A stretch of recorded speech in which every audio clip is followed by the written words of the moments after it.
Star प्रवाहावरील आई कुठे काय करते या मालिकेतून अनघा ही भूमिका साकारत अभिनेत्री अश्विनी महांगडे घराघरात पोहोचतेय. तिच्या भूमिकेला प्रेक्षकांचं प्रेम मिळतंय. याचसोबत अश्विनीचा सामाजिक कार्यात सुद्धा सहभाग पाहायला मिळतो. तर आता एका व्हिडिओमधून अश्विनीचं घर दिसून येतंय. अश्विनीच्या या घरात भरपूर ट्रॉफीज पाहायला मिळतायत. हे प्रशस्त असं घर परसणीमध्ये आहे. तर अश्विनीने तिच्या अंगणातच फोटोशूट केल्याचं दिसून येतंय.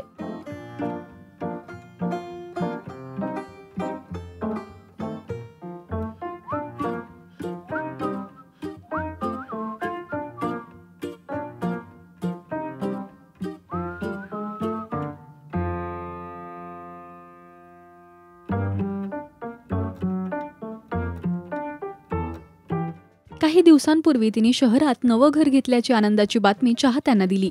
तर अश्विनीचं हे गावचं घर आहे, जिथे ती लहानाची मोठी झाली आहे. तुम्हाला अश्विनीच्या घराची सफर कशी वाटली हे मला कमेंट्समधून नक्की सांगा. मराठी टेलिव्हिजन विश्वातील बातम्या, अपडेट्स आणि गॉसिपसाठी तुम्ही सबस्क्राईब करा राजश्री मराठी शोबज.